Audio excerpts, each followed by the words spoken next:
전해드린 대로 대법원이 민주당 이재명 후보의 선거법 위반 사건 2심 무죄 판결을 뒤집고 유죄 취지로 파기환송 결정을 내렸습니다. 네, 패널 네 분과 함께 대법원 선고 내용과 대선 전국의 미칠 파장 자세히 짚어보도록 하겠습니다. 노동일 파이낸셜 뉴스주필 이승훈 더불어민주당 전략기획위 부위원장, 최진영 변호사, 조현삼 변호사 함께합니다. 안녕하세요. 안녕하세요. 네, 안녕하십니까. 자, 먼저 어제 생중계된 대법원 선고 내용 직접 들어보겠습니다.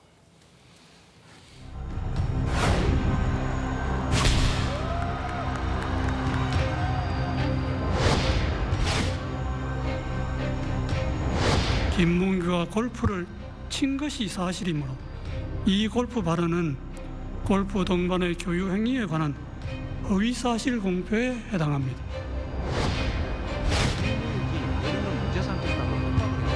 직무유기를 문제 삼겠다고 협박까지 해서 피고인이 어쩔 수 없이 부득이 용도 지역을 상향하게 되었구나 하는 잘못된 인상을 주기에 충분하고 다수 의견에 따라 원심 판결을 파기하고 사건을 서울 고등법원에 완송한다.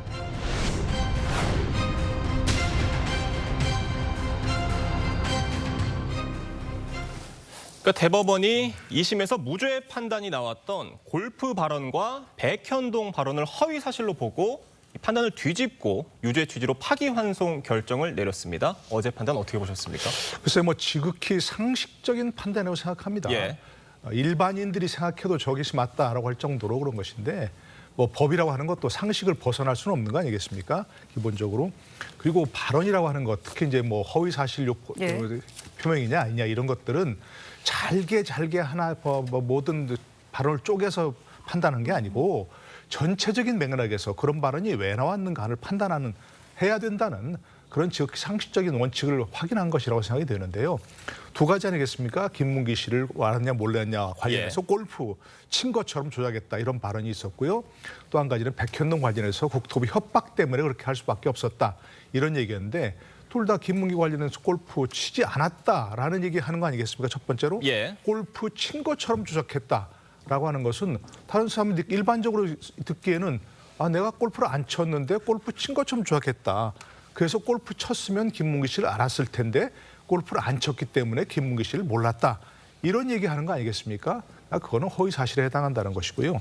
또 한 가지는 백현동도 예. 왜 그런 얘기가 나왔느냐. 당시 대장동에 이어서 백현동 의혹도 도대체 왜 저런 특혜를 주었느냐 하는 문제가 나왔으니까 그걸 부인하기 위해서 내가 성남시장이 한 것이 아니고 국토부가 협박했기 때문에 어쩔 수 없이 했다. 이런 얘기를 한 것이기 때문에 협박이 없었는데 더더구나 성남시가 계속해서 국토부에 질의했지 않습니까? 예. 이거 꼭 해야 되는 거예요? 이런 얘기하니까 아닙니다. 성남시가 알아서 하세요. 라고 하는 답신까지 있었는데 불구하고 국토부 협박 때문에 있었다. 이런 일을 했다. 예. 백현동 특혜를 주었다. 이런 얘기했기 때문에 이건 둘 다 허위사실 공표에 해당하고 대법원이 그런 원칙을 확인한 것이라고 생각합니다. 예. 그러니까 골프 발언과 백현동 협박이 있었다 그 발언에 대해서 유죄로 판단했던 1심 판단과 같은 판단을 대법원도 내린 겁니다. 당시 1심 재판부는 이 발언에 대해서 유권자의 입장에서 해석을 해야 된다라고 얘기를 했는데 그 부분에 대해서도 이번에 대법원이 어떤 후보자 개인이나 법원이 아니라 그러니까 일반 선거인 기준에서 판단을 해야 된다 이렇게 얘기를 했거든요. 어떻게 들으셨습니까? 저는 근데 이제 좀 답답한 부분이 앞으로 검찰과 대법원이 대선 후보를 결정하겠구나라는 생각을 했어요. 왜 그러냐면 대선에서 패배한 후보에 대해서 이게 사실이냐 허위냐 가지고 계속해서 수사하고 기소하고 대법원에서 유죄 판결을 내려버리면 당선이 무효가 되고 그리고 그 정당은 한 400억 정도의 환수를 해야 되잖아요. 앞으로 윤석열 전 대통령 이제 대통령 임기에서 끝났기 때문에 허위사실 공표에 대해서 또 수사하겠다라고 하는데 수사를 하면 당선 무효형이 되고 또 국민의힘도 400억 정도 환수 당하겠죠. 근데 검찰이 수사를 안 하면 기소를 안 하면 또 이 정당은 살아남는 거잖아요. 그래서 아마도 검찰과 법원에 막강한 권력이 생겼다라고 보고요. 다른 나라도 이렇게 할까?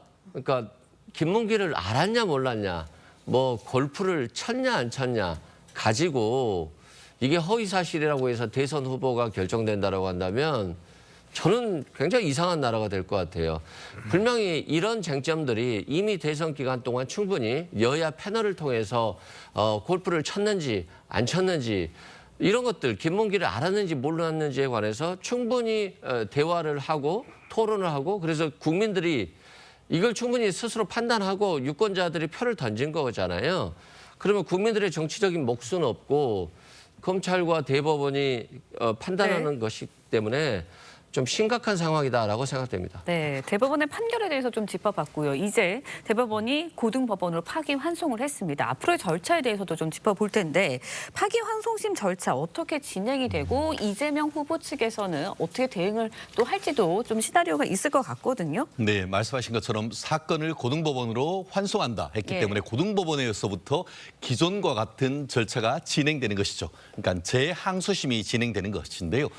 일단 그 형사 사건 같은 경우에는 반드시 변론을 거쳐야 되는 것이기 때문에 일단 대법원에서 서울 고등법원으로 사건을 오면은 고등법원 해당 재판부가 소환장을 보내고 그래서 첫 번째 그 변론기를 잡는데 아마 이재명 대표 측에서는 추가적인 어떤 그 증거 채택을 하기 위해서 뭔가 신청할 가능성이 있는데 그걸 받아들일지 여부도 재판부의 결정일 것 같습니다.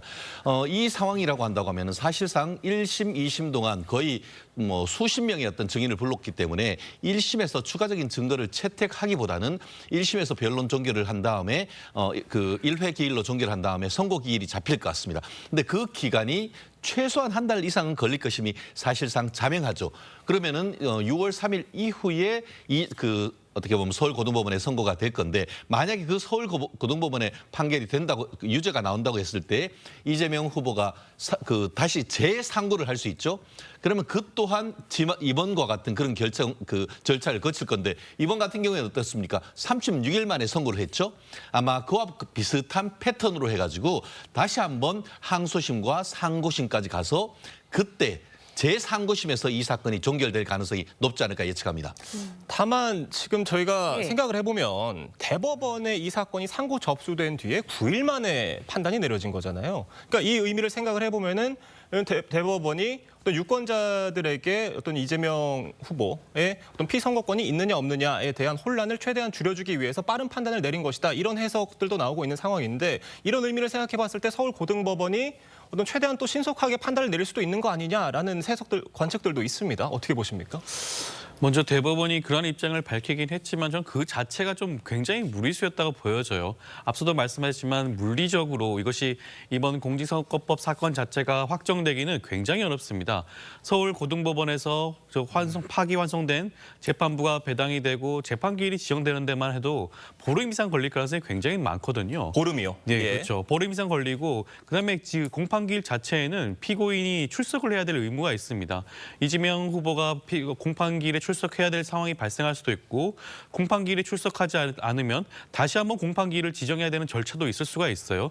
여러 가지 절차를 고려한다면 6월 3일 조기 대선일 이전에 파기환송심이 결론 날 가능성은 거의 없다고 보여지거든요. 그럼에도 불구하고 굉장히 무리하게 대법원에서 유죄 취지로 결정을 내리는 것은 확정되지 않은 사건을 통해서 유권자들의 선택에 영향을 미치는 그런 무리수가 아닌가 생각이 듭니다. 그래서 결과적으로 말씀을 드리면 일단 파기환송심뿐만 아니라 이재명 후보가 재상고를 하게 된다고 한다면 대법원의 확정 판결까지도 한 달 이상 걸릴 가능성이 높거든요. 그렇다고 한다면 모든 기간을 토탈해서 살펴보게 되면 6월 3일까지는 절대 무리라고 할 수가 있겠고요. 대통령 선거 이후에도 재판이 확정될 가능성은 거의 없다고 보여지지 않을까 싶습니다. 일단 이 사건이 지금 유죄 취지로 파기환송이 된 사건이잖아요. 이런 상황에서 이재명 대표가 대선 후보로 공식 등록을 하고 향후에 만약에 대통령이 당선이 된다고 한다면 이 재판이 계속 진행되느냐 마느냐를 두고도 굉장한 혼란이 예상되는 상황인데 그렇다 보니 이재명 후보가 지금 이 시점에서 어떤 재판이 빨리 이루어질 수 있도록 협조하는 모습을 보일 가능성은 전혀 없는 겁니까? 어떻습니까? 그렇다고 하더라도 재판을 받을 수 있는 권한도 있는 거 아니겠습니까? 이재명 후보 입장에서는 가장 핵심적인 것은 유죄 취지로 파기환송이 되었기 때문에 항소심 단계에서는 유죄의 그런 결론이 날 가능성이 높겠지만 적어도 양형의 문제가 남아 있습니다. 이전 항소심에서 공소장 변경을 통해서 이미 1심의 결론을 파기한 바가 있기 때문에 양형 심사는 전혀 이루어지지 않은 부분이 있거든요. 그러면 파기환송심에서 전반적으로 이재명 후보에 대한 그런 양형 부분을 따져볼 수밖에 없고 양형에 있어서 만약에 100만 원 미만이 나온다고 한다면 뭐 그것이 그대로 확정될 가능성도 있겠죠. 그렇지만 만약에 100만 원을 초과하는 결론이 나왔을 경우에는 이재명 후보 입장에서는 본인의 그 피선거권이 박탈되는 아주 중대한 문제가 발생하기 때문에 재상고를 진행할 수밖에 없을 겁니다. 그렇다고 한다면 최종적인 확정 판결이 나올 때까지는 조금 더 시간이 걸릴 수밖에 없지 않을까 생각이 듭니다. 네, 알겠습니다. 대법원 선고로 이제 이재명 후보의 사법 리스크가 재점화되었다는 이야기 나오고 있는데요. 이재명 후보의 입장 직접 듣고 이야기 이어가겠습니다.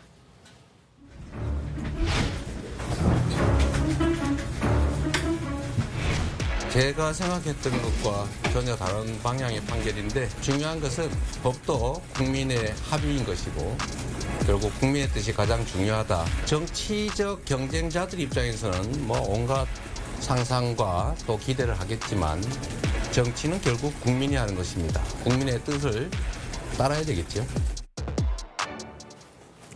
네, 일단은 무엇보다도 어제 대법원 선고 결과 이재명 후보의 대선 가도에 어떤 영향을 미칠지 관심 집중되고 있거든요. 당연히 영향을 미칠 텐데 파기환송심에서 이제 어떤 양형 결과가 나올지 여기에도 관심이 쏠리고 있습니다. 노동일 주필께서는 어떻게 보시는지 이 두 부분 좀 질문드리고 싶어요. 그래서 결론부터 먼저 말씀드리면 표면적으로는 큰 변화가 없습니다. 사실은. 그러면 확정 판결이나 마찬가지지만 확정 판결이 아닌 지금 상황 아닙니까? 그러니까 지금까지처럼 그냥 불투명하고 불명확한 상황이 계속되는 거예요.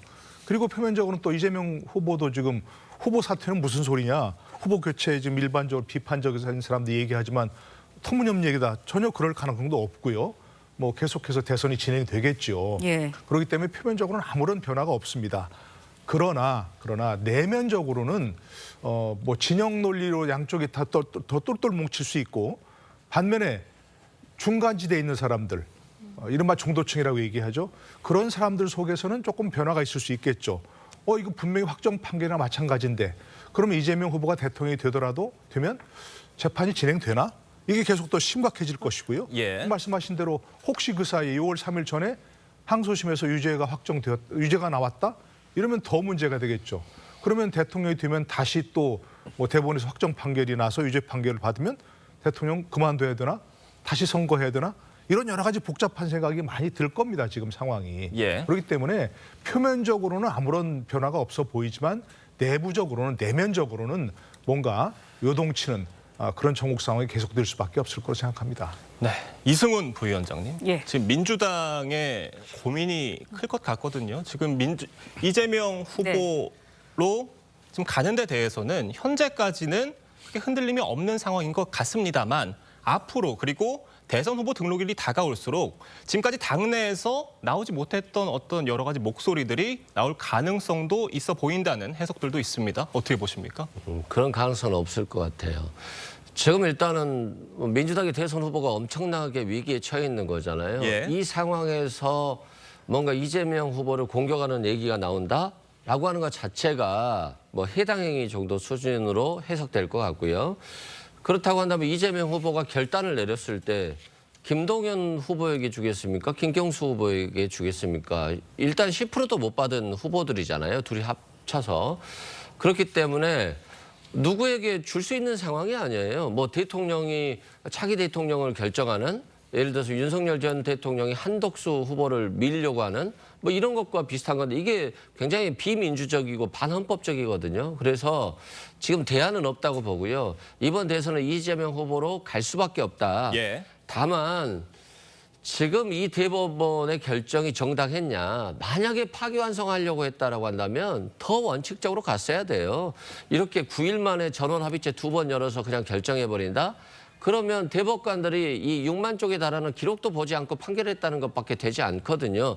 그래서 국민들이 이걸 신뢰하기 어려울 것 같은데 결과적으로는 정치인들이 이 비판의 몫을 받는 게 아니라 국민들이 피해를 보는 거예요.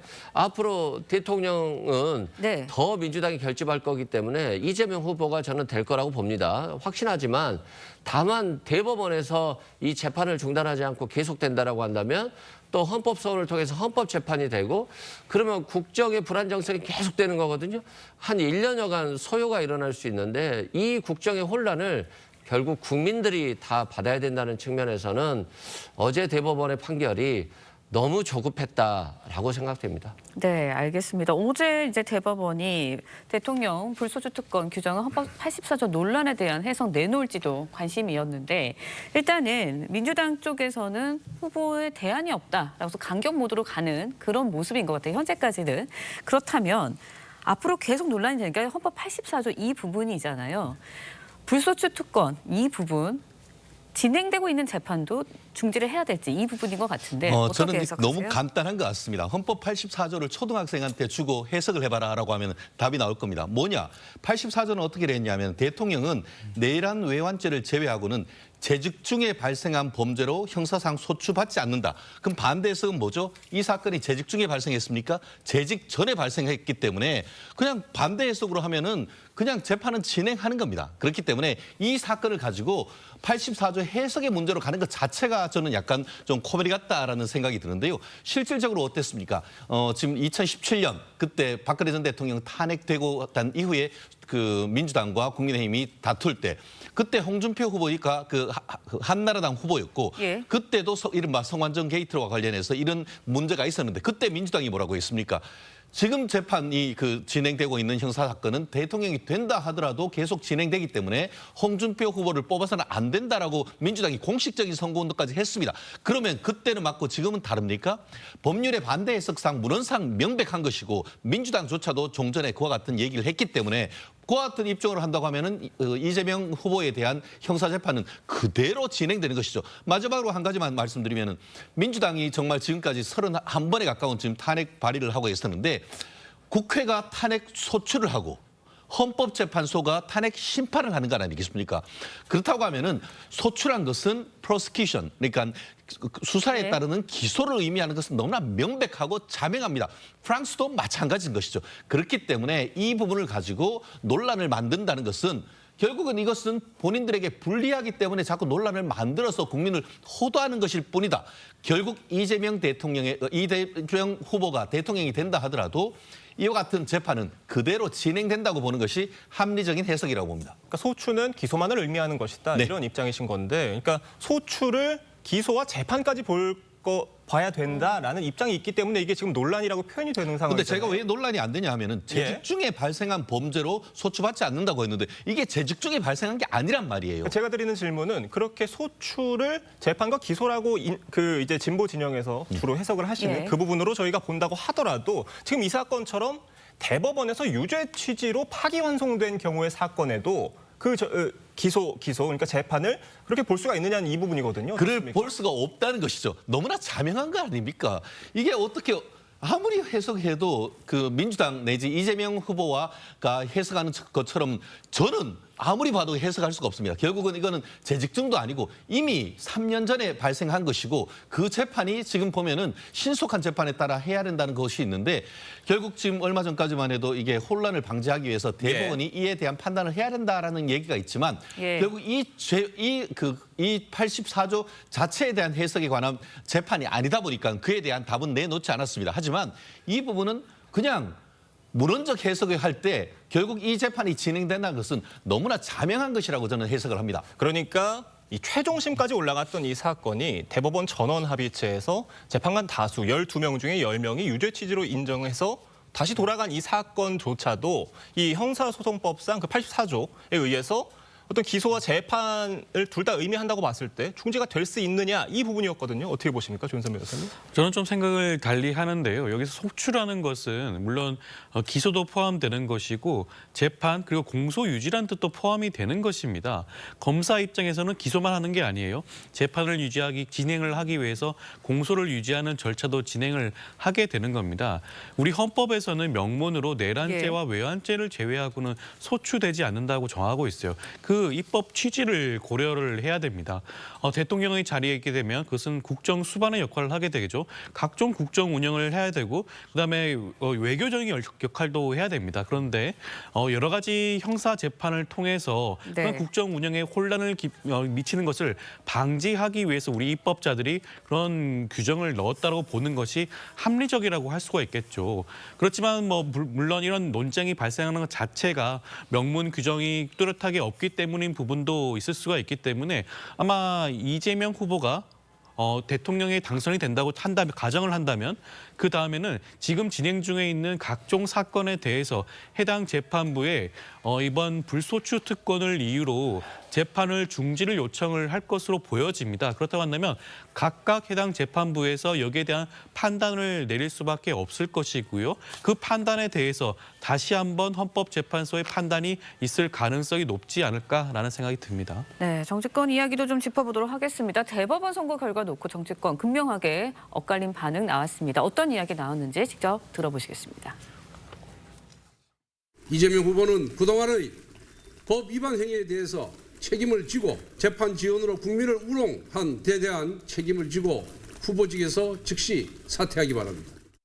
공정성도 일관성도 전혀 찾아볼 수 없었습니다. 정의를 세워야 할 법원이 정치를 한다는 사실에 분노합니다. 3시에 대법원이 파기환송 선고하고 4시에 한덕수가 사퇴.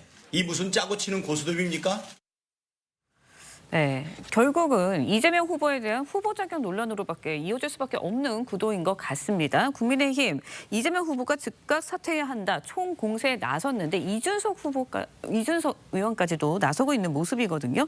그렇다 보니까 반명 빅텐트 크게 쳐질 수 있지 않냐라는 해석들도 나오고 있어요. 어떻게 전망하세요? 글쎄, 아까 처음 말씀드린 대로 표면적으로 아무런 변화가 없다.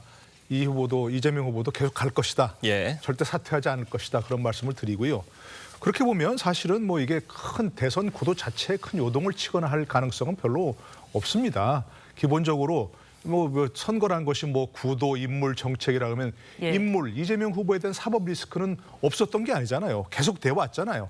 조금 더 심각해졌다고 볼 수는 있겠지만 그 자체가 판세 전체를 좌우할 정도로 큰 건 아니라고 생각을 하고요. 그렇기 때문에 어떤 국민의힘 이 전체를 국민의힘을 중심으로 한 또 다른 이 반명 세력과 함께하는 단일화 이 문제도 이것으로서 크게 영향을 받을 것 같지는 않습니다. 오히려 그 단일화 자체랑 그 본질적인 문제에서 사실은 쉽지 않거든요. 예전에 DJP 연합이라고 하는 그런 것도 오랜 시간에 걸쳐서 서로 협상하고 하면서 결국 마지막으로 DJP 2사람이 나서 마지막 어떤 합의를 하는 예. 그런 절차를 거쳤거든요. 그에 따르면 지금 시간이 태부족하고 이제는 국민의힘이 만약에 이제 결선을 거쳐서 한 사람이 후보가 된다. 그러면 그 사람은 어떻게 쉽게 양보하겠습니까? 안 됩니다. 사람이 배고플 때는 무슨 음식이라도 맛있어 보이지만 배가 부른 이후에는 어떤 것도 맛있어 보이지 않고 또 이것은 이렇고 저것은 저렇고 하면서 고를 수 있거든요. 그런 상황이 되기 때문에 아마 단일화 자체도 이것에 큰 영향을 받지 않고 더 어려워지는 그런 상황이 될 수도 있습니다. 네.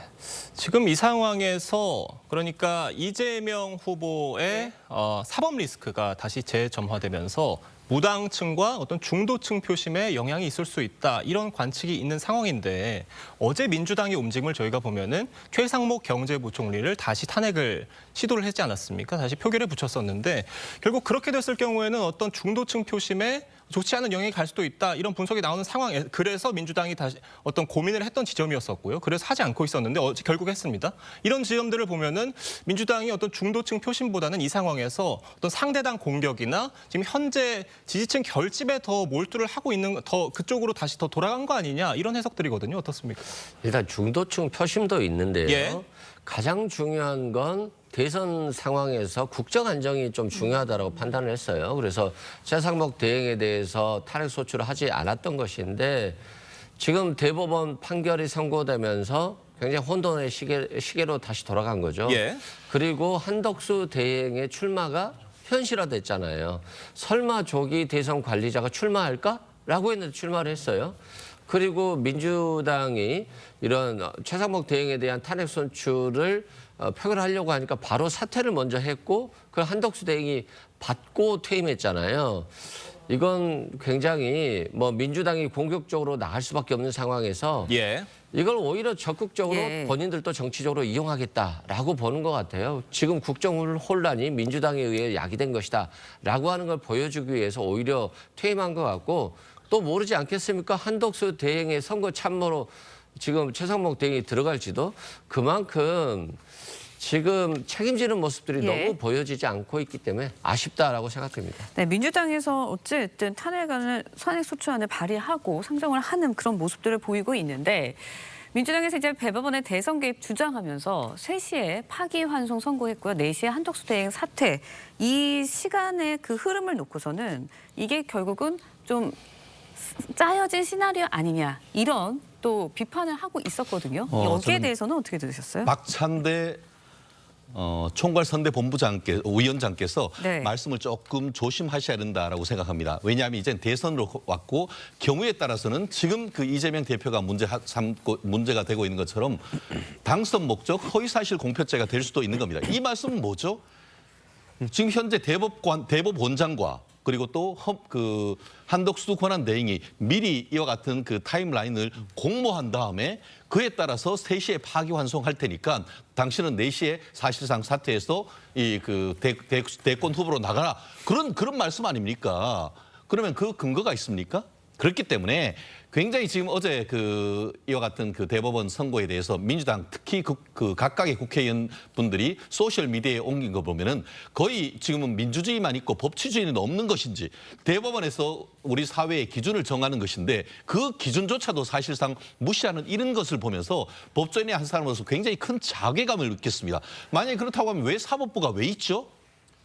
저는 참 네. 굉장히 참담했는데 이 부분도 무슨 근거로 짬짬이하고 무슨 근거로 해가지고 짜고 치는 고스톱이라고 합니까? 그렇기 때문에 이렇게 할 경우에 결국 사법부를 위축시키려고 하는 것 효과밖에 없지 않습니까? 결국 이렇게 된다고 하면은 파기환송심 당신들 서울고등법원 대법원 대통령 선거까지 그리고 대통령이 만약에 당선되면은 그 재판 진행하지 말라는 무언의 압박 아니겠습니까? 그것이 바로 헌법이 보장하고 있는 삼권 분립을 침해하는 것이 아닌가 저는 그렇게 평가합니다. 네. 노동일 교수님은 어떻게 좀 보십니까? 그러니까 민주당의 전략, 민주당의 입 점점 공격적이어지고 있는 것 같은데 어떻게 보셨어요? 먼저 말씀드린 대로 현재 진영 논리에는 큰 영향을 미치지 못할 겁니다. 그런데 이제 예를 들어서 이재명 후보를 지지하는 그런 이제 진영 거기는 좀 더 강화될 수 있겠죠. 예. 위기감일수록 더 뭉치는 거 아니겠습니까? 네. 느슨해지면 오히려 투표장에 안 나갈 수도 있는데 오히려 위기감이 들면 더 나갈 수도 있으니까 그런 점을 할 수 있고 반면에 또 중도층 표시면은 또 어떤 부정적 영향이 줄 수도 있다. 당연히 뭘 표로 계산할 수는 없지만 예. 있으니까 사실 민주당도 이와 같은 어떤 언행에서 조심하는 게 필요합니다. 왜냐하면 이게 지금 모든 사람이 어떤 진영에 있건 간에 다 나라를 걱정하는 겁니까? 이게 뭡니까 도대체? 비상계엄이 있고 탄핵이 있고 조기 대선이 있고 그 사이에 대법원이 이런 판결을 내렸고 또 최상목 경제부총리 탄핵을 하고 예. 권한대행인 총리는 사퇴를 하고 이런 상황이 지금 계속되기 때문에 국민 모두가 불안할 수밖에 없거든요. 이런 상황에서는 정말 민주당이 우리가 정말 정권을 잡으면 정권 교체를 하면 이런 불안을 쫙 불식시키고 안정시킬 수 있습니다. 이런 모습을 보여야지 계속해서 공세를 펼치고 이와 같은 대법원과 한덕수니가 짜고 치는 거 아니냐 이런 식으로 평론을 하는 것은 예. 논평을 하는 것은 결코 그런 중도층 국민들에게 안심할 수 있는 그런 모습은 아니다 이렇게 생각합니다. 그러니까 중도 외연 확장을 펼치던 민주당이 어제 대법 선고 이후에 입이 거칠어지고 전략이 공격적으로 바뀐 게 결국에는 민주당의 위기감을 보여주는 것이다 이런 말씀이시거든요. 조윤선 변호사님 어떻게 보십니까? 일단 표현 자체가 다소 좀 거친 부분이 있다고 한다는 것은 어제 전혀 아무도 예상하지 못한 대법원의 그런 파기환송 판결이 나왔기 때문이라고 생각할 수가 있을 겁니다.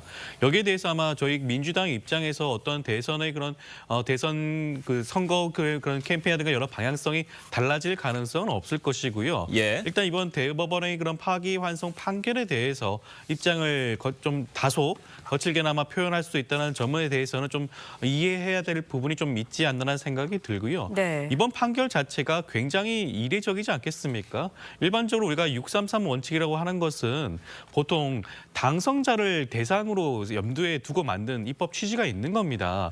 선출된 공무원들이 이런 그 거짓된 허위 사실 공표로 인해서 더 이상 공직을 수행하지 못하기 위해서 조기에 그 자리에서 물러나게 하기 위해서 633 원칙을 만든 것이었거든요. 그런데 이재명 후보는 지난 대선에서 패배한 후보입니다. 패배한 낙선한 후보에 대해서 무리하게 633 원칙을 강조하면서 굉장히 이례적으로 전원합의체 회부하고 9일 만에 선고를 내린다. 이 모든 절차 자체가 너무나 특별하게 이재명 후보에 대해서만 나왔기 때문에 다소 그런 표현이 나올 수밖에 없지 않았을까라는 생각이 듭니다. 알겠습니다.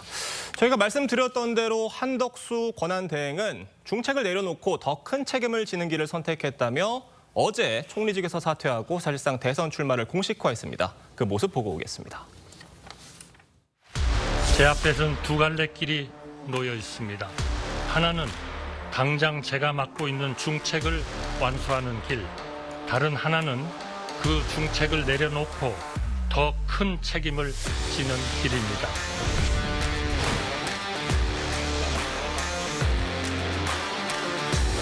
제가 할 수 있는 일, 제가 해야 하는 일을 하고자 저의 직을 내려놓기로 최종 결정하였습니다. 국가를 위해 제가 최선이라고 믿는 길을 지금 이 순간에도 그리고 앞으로도 어떤 변명도 없이 마지막까지 가겠습니다.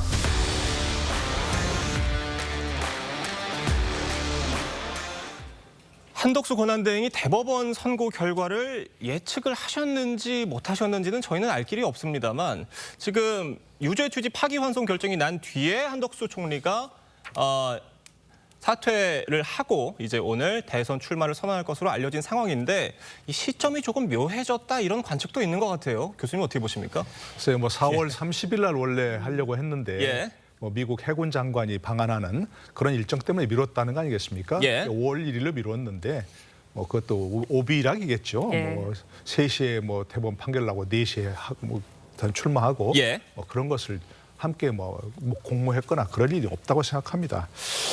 여러 차례 말씀드렸습니다만 한 전 총리 이렇게 출마하는 거 별로 바람직하진 않다고 생각합니다. 원론적으로 지금 국민들이 이렇게 나라가 흔들림에도 불안하지 않은 것은 이런 상황에서 이렇게 한덕수 총리처럼 노련한 분이 국정을 운영하고 있다 이런 거 아니겠습니까? 그런 점에서 이렇게 대선 관리하고 또 국정을 안정시켜야 할 분이 출마하는 건 바람직하지 않다고 생각합니다. 분명하게 말씀드리는데 한덕수 전 총리가 이제 두 가지 명분을 들었지 않습니까? 나라가 큰 위기에 처했다. 안팎으로 경제가 문제다 이런 것이고 또 한 가지는 갈등이 너무 진영 논리가 첨예하게 돼서 갈등이 심각해지고 있다. 본인이 아마 그런 것을 해결할 수 있는 뭐 적임자다 이렇게 생각을 하는 것 같습니다.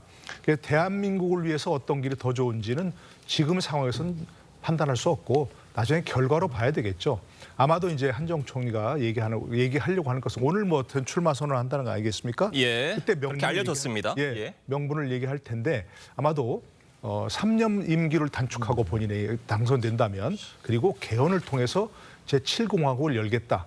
이런 쪽일 것 같은데 그런 승부수가 국민들 마음을 어떻게 얼마나 움직일지는 현재는 예측하기 어려운 그런 상황입니다. 그래서 정치적 명분이 좀 적긴 하지만 그것을 더 큰 대한민국을 위해서 더 좋은 결과를 가져올지는 조금은 지켜봐야 되지 않는가 싶습니다. 네, 그동안 이제 한 전 총리의 그 행보를 보면서 민주당에서는 긍정적인 평가보다는 부정적인 평가를 많이 내렸거든요.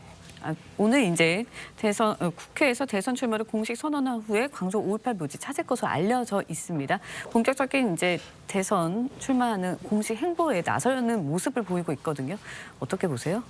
일단 한덕수 대행은 좀 호남이라고 하는 걸 강조하고 싶을 거예요. 왜냐하면 차별성도 두고 또 중도층을 포섭하고 호남의 표심을 가지고 오면 자기에게도 좀 가능성이 있겠다라고 하는 것을 보여줄 것인데요.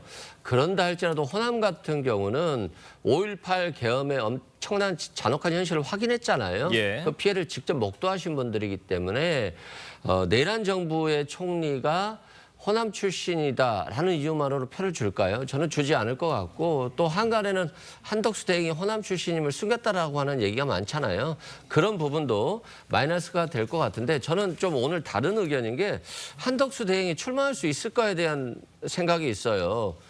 지금 이재명 후보에 대한 사법 리스크가 다시 부각됐기 때문에 김문수 후보도 잘하면 내가 대통령 될 수 있다라고 판단할 것 같거든요.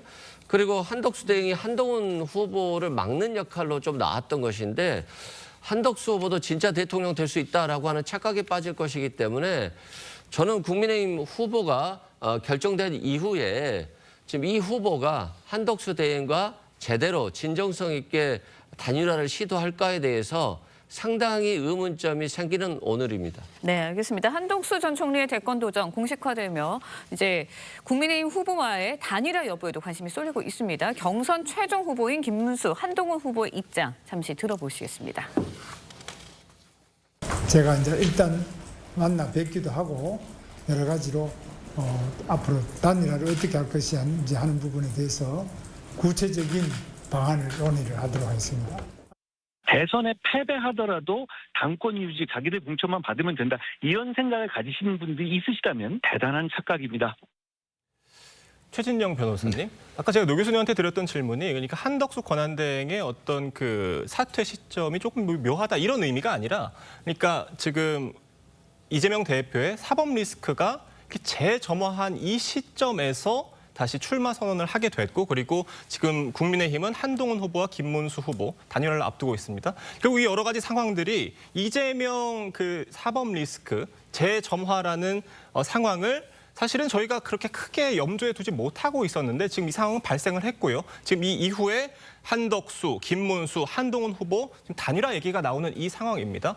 조금 이 부분에 대해서 어떤 이재명 후보라는 어떤 그 저희가 생각하지 못했던 지금 일이 다시 발생한 거기 때문에 조금 묘해졌다 이런 시각이 있는 거거든요. 어떻습니까? 저는 생각했던 일입니다. 예. 왜냐하면 상식적으로 봤을 때에 민주당 쪽 그 정치인들 내지 법조인들 같은 경우에는 2심 그 공선법 사건 무죄를 당연한 것이라고 생각하는데 그것을 당연하다고 생각할 수 있는 법조인이 누가 있겠습니까? 예. 그렇기 때문에 이 부분에 있어서 선고가 저희들로서는 그 이렇게 빨리 될지 이 부분을 예측 못했는 것일 뿐인 것이고 만약에 선고 기일이 잡힌다라고 하면은 예컨대 6월 3일 이후에 예컨대 정말 가정적으로 이재명 후보가 대통령이 당선된 이후에 만약에 그와 같은 일이 있었다고 시점의 하면 문제였지. 시점의 문제였던 결과는 것이죠. 예측을 할 수 있었다.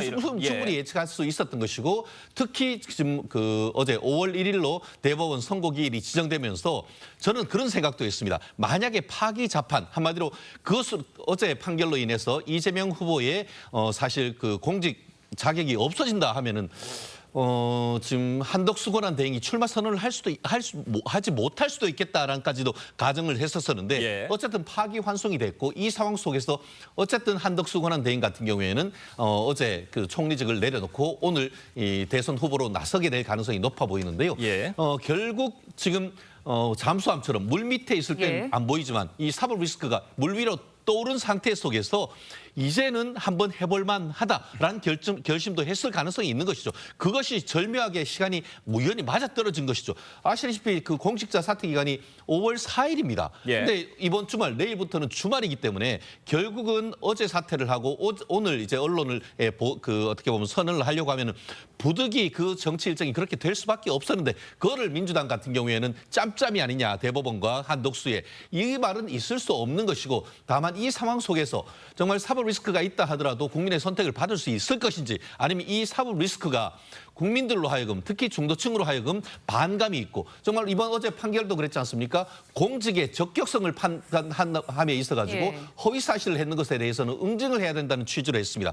그와 같은 대법원 판례가 우리 그 중도층에 있는 사람들에게 어떻게 갈지 아마 그 한덕수 국무총리 권한대행 같은 경우에는 이번 탄핵 상황 속에서 본인이 느꼈던 이게 이런 식으로 가서는 대한민국이 제대로 서기 어렵다는 그런 것에 대한 고민의 결정이었다 그렇게 봅니다. 네, 알겠습니다. 노동희 교수님께 짧게 여쭤보도록 할게요. 내일 이제 국민의힘 최종 후보가 결정이 됩니다. 앞서서도 뭐 짧게 짚어주셨지만 지금 파기환송 선고가 나온 상황에서 보수라 단일화 쉽지는 않을 것이다 이런 말씀 해주셨는데 어떻게 보세요? 일단 뭐 물리적으로 시간이 참 상당히 부족합니다. 내일 이제 5월 3일 날 뭐 최종 후보가 결정된다는 거 아니겠습니까? 그러면 7일이 대선 공보물 인쇄일입니다. 그럼 그때까지 결정이 되겠습니까? 만약에 그때까지 결정이 안 되고 각자 다 대선 후보 공보물 인쇄해버리면 그때 가서 나중에 또 새로운 결정을 해서 뭔가 또 바꾸려고 하면 그거 더 어렵습니다. 5월 11일이 마지막 그 대선 후보 등록일인데 그때까지도 결정이 안 되면 각자 나설 수밖에 없는 그런 상황이 되기 때문에 누군가 한 사람이 정말 살신성인의 결정을 내리지 않는 이상은 뭐 쉽지 않은 상황인데 정치권에서 살신성인의 결정을 내린다?